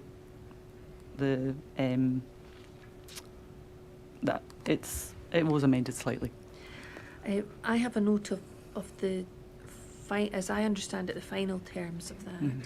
Following an incident this morning in the Hayfield Road area of Kirkcaldy, officers from Police Scotland had been trying to arrest Shekubayo, during which time he has become unconscious, conveyed to hospital by Scottish Ambulance Service, and despite best efforts by medical staff, died shortly after 9 a.m. this morning. What can you explain to the Chair what your involvement was in preparing that second death message to be delivered to the Johnsons? So I think it was just after the 14:30 Gold meeting. Pat had said to me that the officers had gone to pass the death message to Mr. Bayo's family, that they were asking for more information. And I was a wee bit sort of confused at that time. And I said, well, in terms of what? And he told me that they hadn't been informed that Mr. Bayo's death, or that police contact had immediately preceded Mr. Bayo's death. So my understanding was the officers were still at the family home, and that's why we drew up the form of words.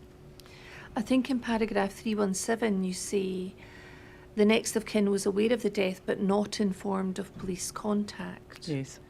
And we've heard evidence from the officers who delivered that death message to the Johnsons that they'd received an instruction not to mention police contact.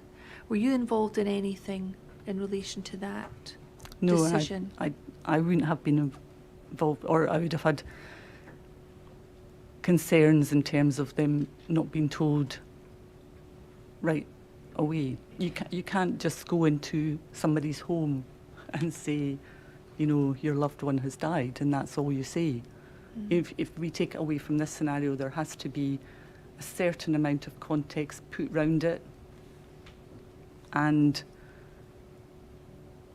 whilst the person providing the death message will not be able to go into a whole load of detail at that time, and that was my thoughts, that would be the flow's responsibility thereafter. You have to put some context round as to why the individuals died. Now, taken away from Mr. Boal, if somebody was involved in a road traffic accident, the officers wouldn't just go and say, I'm sorry, your loved one's died. They would explain a bit about there being a road traffic accident at a certain time on a certain date, and that a flow would be deployed, and explain that there were specialist trained officers who would be able to provide more information. So I honestly have no idea who instructed the officers not to disclose some information as to the context of Mr. Boal's death, and then the flows could go into greater level of detail, again after speaking to Pat Campbell and Mr. Harrower, as to exactly how further that level of detail should be provided. And can you see, we've heard some evidence that not being informed of police contact at that time, and the first death message, was damaging to the relationship that Yes. the family had with the police. Yes. Would you agree with Yes. that? Can I ask you to look back to an earlier paragraph? Yes. Paragraph 308, and this relates to the first death message as I understand it. And what's said in your statement here, in relation to the death message, I think Pat and I came up with a form of words, Yes. but that was after the family had been made aware of his death. That's the one that we're talking about. So you were involved with the delivery of the second death message, but not the first. Thank you.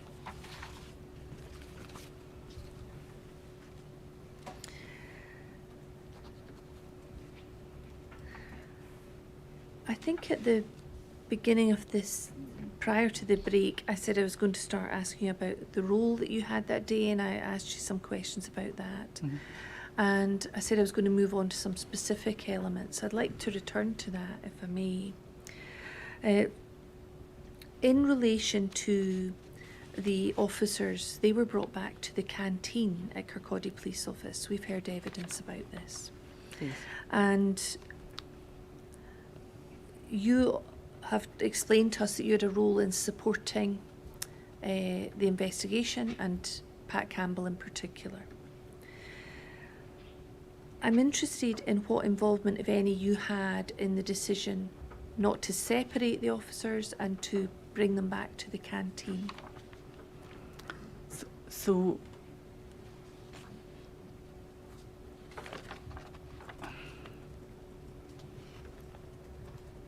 I don't know when I was informed. I can't recall when I was informed that the officers had been brought back to Kirkcaldy Police Station and were all within the canteen at Kirkcaldy Police Station. I think that was probably after the executive meeting, which started at 9:30 and probably finished just after 10 o'clock. I think that's when I became aware of it.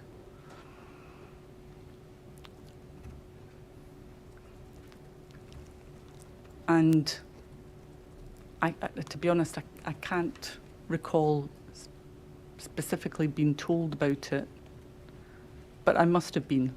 And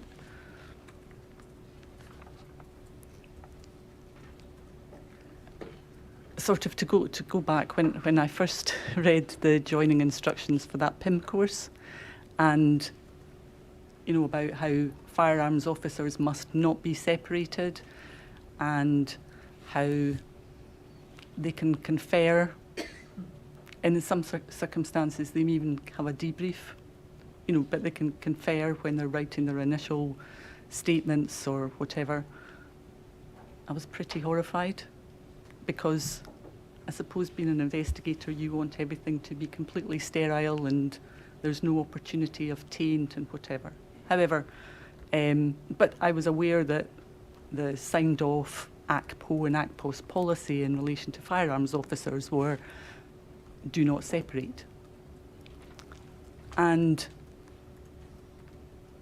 I have been in situations where there have been members of the public that have been potentially witnesses to an incident, and the circumstances are that they all sit together. I recall a number of times as a detective sergeant in Edinburgh getting the phone call that there had been a serious assault or attempt murder at a house party or a pub, and going into St Leonard's police station and the canteen being full of members of the public with a police officer or police officers supervising them. Then they were taken out one at a time to go and give their initial statement. So, and in terms of my own experience, that wasn't, it had happened before, and I knew that it was expressly stated in the ACPOS guidelines for firearms officers that they should be separated.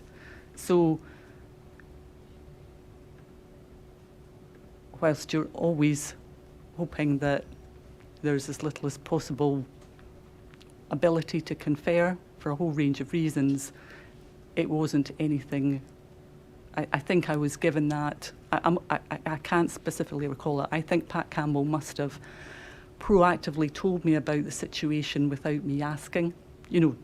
So the officers are at the station, they're being supervised, they've been given a warning about conferral, because I can't remember having any concerns about it. And that's the best I can answer to that. Do you remember if you were told who was doing the supervising?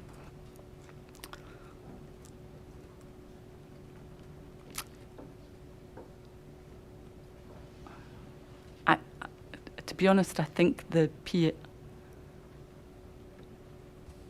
Now, whether I was told this or whether I assumed it, I think the PIO had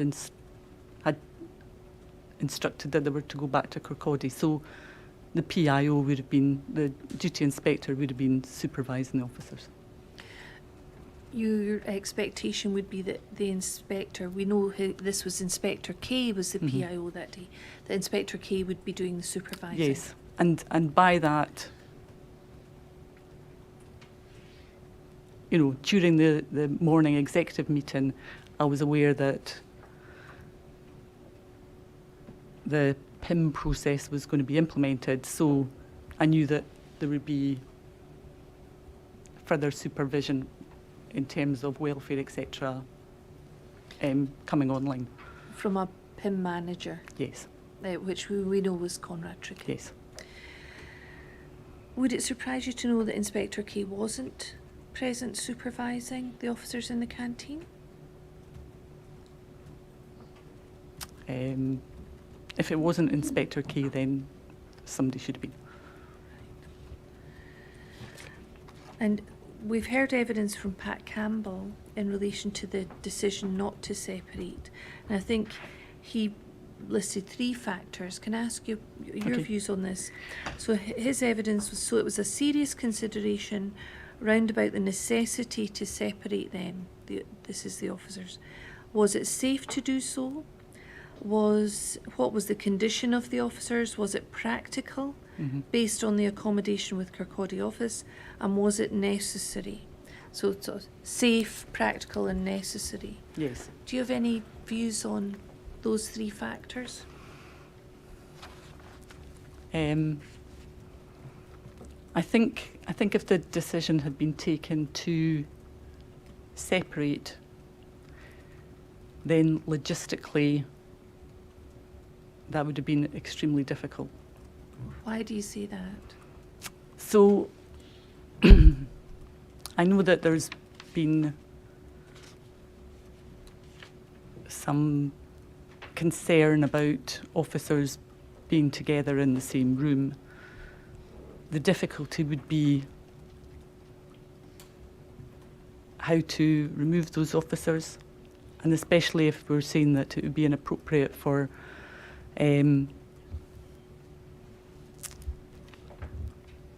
FIFE officers to then manage other FIFE officers, if that makes sense. So logistically, you would need police officers to come into Kirkcaldy to manage each separate officer and then find accommodation for each separate officer to then be relocated to. And I don't have I think I've only been to Kirkcaldy twice, this being one occasion. I don't think there would have been appropriate accommodation within Kirkcaldy, which would mean that they would have to be taken from Kirkcaldy, and bringing officers in to do that management, supervision and transportation would have been a further time delay. So they're going to have to remain together until that logistically is put in place. So I suppose there's the logistic side of it, whilst in principle, if you take away the firearms guidance, that they must not be separated, if you remove that from your thought process, the logistics of it would be quite difficult to do, and in the time to get everything organised, they're still going to be together. And in terms of safety, do you have any comments? Maybe Pat's thinking of something that I can't think of, but nothing is springing to mind initially. Or necessity to separate them? I suppose the necessity would be the aspect of the ability to confer with each other. And I know, for firearms officers that it's not recommended. However, if there was appropriate advice, warnings, and appropriate supervision, then there wouldn't be a necessity to separate. I think there's a suggestion that that the separation part of it would be an easy to achieve objective. And when you look at resources and resources across Scotland, it's not the same as comparing to the Metropolitan Police or other areas. Scotland is 30,000 square miles, and to move resources across areas to allow you to have enough staff to deal with the management and separation and relocation of those officers, in addition to carrying out your initial fast-track actions in relation to the uniform response in terms of scenes and everything like that. Whilst it might be achievable, perhaps in Glasgow, you could have a death in police custody in Fort William, and or Inverness or some other area of Scotland, and it's about how do you manage the resource to be able to deal with that. I think there's probably some thinking about how that can be done, how you can ensure the integrity in terms of conferral. And I don't know, maybe it's when all officers have body cameras or whatever, they've got to keep them on or something like that. But I think that if there's an expectation in every death in police custody that the officers involved are all going to be separated, I think we have to look at Scotland and the area it covers and the logistics as how could that ever be achievable, because it'll probably fail on every occasion. So even if you'd been asked on that day to assist, the logistics would perhaps have caused you difficulties as well. Yes. Yeah. Do you have any views about whether a warning not to confer is a sufficient safeguard in the absence of supervision? I suppose you would hope that the officers completely understood from their own perspective and the public's perspective why they shouldn't be conferring. So yes, a warning is definitely required. It probably needs to be reinforced. Would I say that if you passed the warning and there was no supervision, then that would exclude any possibility of any chatter? You can't do that. We've heard that officers did discuss matters, and I think you've explained why you have concerns about that from an investigating point of view. Can I ask you about the recovery of uniforms, items of equipment, that type of thing? If we could look at paragraph 252 of your inquiry statement. 252.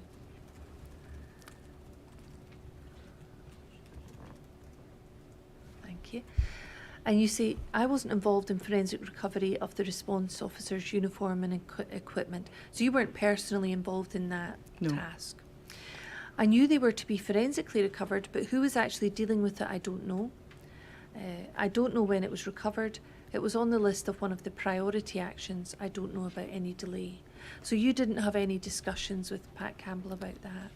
So no, I had a discussion with Stuart Houston and Pat Campbell at when Stuart Houston first attended, 12:15, 12:50, we had a sit-down chat, and that was part of Stuart's consideration for a forensic strategy. And so I knew that it was being actioned out. Stuart would come up with a forensic strategy, and then probably once agreed with by the park, that would be implemented. And at paragraph 253, which we have on the screen, you were asked or referred to a statement by DCI Stuart Houston, who says about 12:15 he was at Kirkcaldy Police Station and he was briefed by you and Pat Campbell. I was instructed to undertake the role of crime scene coordinator for the scenes that had been identified. I was also tasked with securing the outer clothing, footwear and all equipment of the police officers that had been in contact with the deceased at the time of the incident and the immediate aftermath. Yes, I'd forgotten about that until I was reminded when I was giving my statement. And what was your expectation at that time as to when that equipment would be recovered, when the uniforms would be recovered? In terms of one of the priority actions, as soon as possible. I think at paragraph 256, you describe it as an easy task. If we can just have that.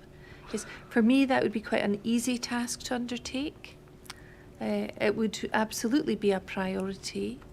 Can you help the chair understand how easy and how much of a priority? So in terms of the obtaining clothing, it's not an unusual task to undertake. It's a routine task, and the logistics of doing it with the paper on the floor, taking each item, bagging it, etc. That's, and I don't want to keep going back to rape, but every rape victim, that is the task that the solo will undertake in terms of taking clothing from a rape victim if it's been a recent rape. So it's not an unusual task at all. Were there any issues, as far as you knew, with undertaking that task on that day? So, no, I wasn't. I think it probably just depends on what else was happening in terms of priority actions and the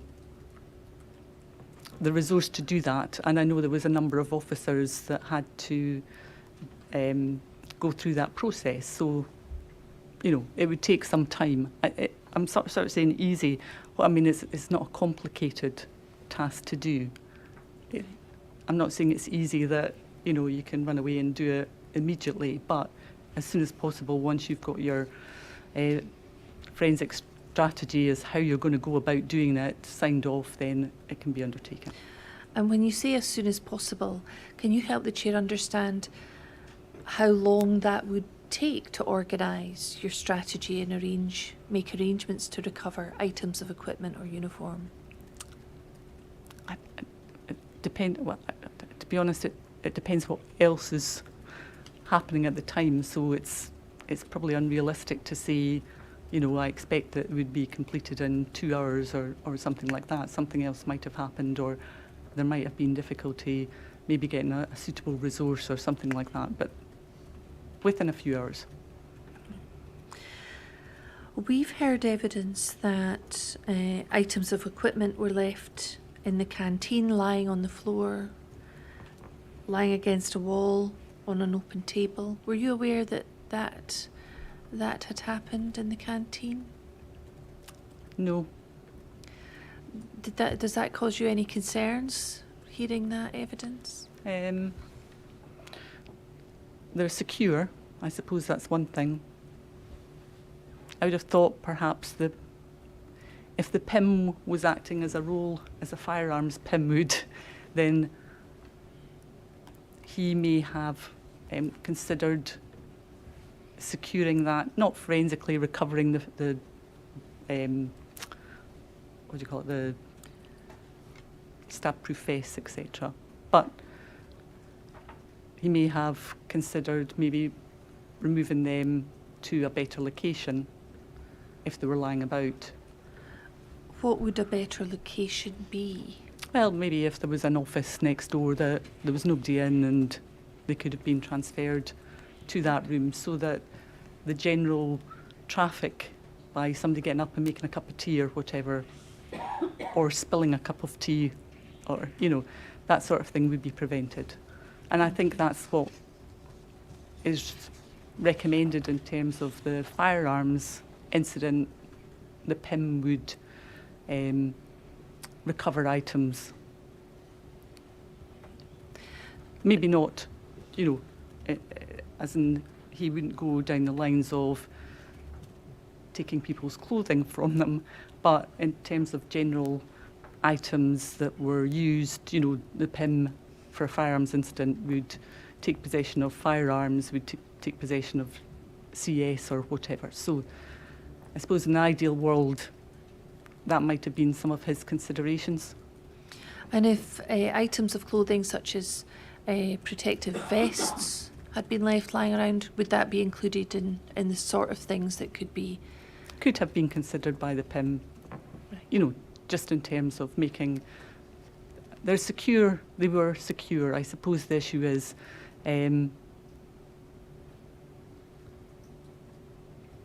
they could have been replaced somewhere else for recovery thereafter.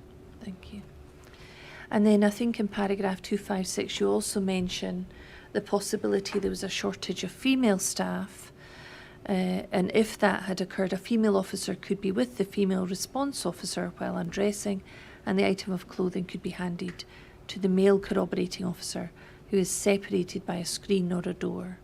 So this would be an arrangement where maybe there was a limitation, I think. So, yeah, I suppose my understanding, I may be wrong. I thought there was only one female officer involved. There might have been more. I don't know. There was an officer called Nicole Short. Yes, that's the one that I was. I didn't know if there was any others. There was another officer called Kaylee Good. No, No.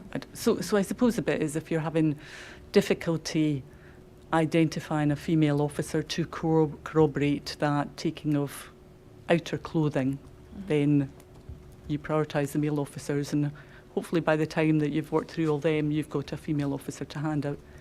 I wouldn't expect that everything stopped until you got the female officer, because you wouldn't have to take the female officer first if there's a bit about. Yeah.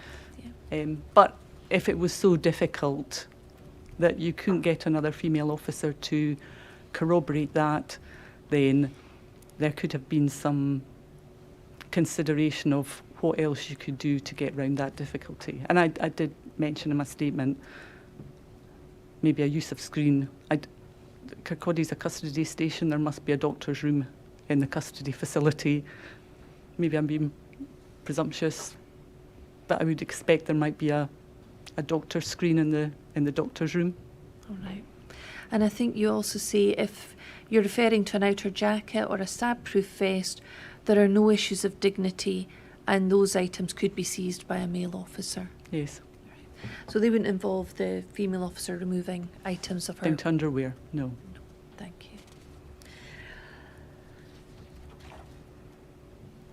you. Can I ask you some questions about forensic recovery at the scene? I appreciate you weren't involved in that, but we've heard some evidence of something called tents. And I wonder if we could look at paragraph 150. Yes. And I'm interested in you helping us maybe understand about the availability of tents. So at 150, Yes. you say that when you were driving to Kirkcaldy, the weather conditions were atrocious, and that was from Edinburgh. We've heard evidence about the weather in Kirkcaldy that day and that it was raining. I phoned Pat Campbell en route to confirm tents had been erected at the scene, because at that time it was sometimes difficulty getting tents at a scene to protect a locus. I wasn't checking up on Pat doing things right. I was checking if he had difficulty obtaining tents because I could help him with resources. What time was this? Do you remember this conversation? So it was when I was en route to Kirkcaldy. So the executive meeting finished about 10:10. I think I tried to make a few phone calls after that. I would have probably left Fetty's 10:30, 11:15, knowing that I would have to be at Kirkcaldy for 11:30 for the gold meeting. So I'd probably say it was maybe sometime between 10:30 and 11 o'clock in the morning. And what were the difficulties in obtaining tents? Or perhaps I should ask, first of all, what are tents? Can you tell us what they're used for? Protecting a scene from adverse weather conditions, or it might be privacy, but it's basically to protect a scene. And what difficulties were there at that time in securing the availability of tents? I can't remember now, but there had been. I was aware at the time that there had been problems in terms of tents. I don't know if it was the establishment of Police Scotland or, maybe where resources had previously worked and there was equipment maybe had been moved to another location. But I was aware that there had been problems getting tents. And my thought was, if Pat needed tents, I was thinking about Roads Policing Division, who drive very fast and have access to tents for, road traffic collisions. I thought if you had a problem, I could get in touch with Roads Policing and they could make sure that tents were available. So, at that time, did response teams have tents available themselves or in their vehicles? No. No, I mean, they're large structures. Right. Yeah. Yeah. And Pat had informed me that the weather conditions at Fife were bad as well, and that items had been removed already. Thank you. I'm conscious it's now just after. We'll stop for lunch and sit at 2 o'clock.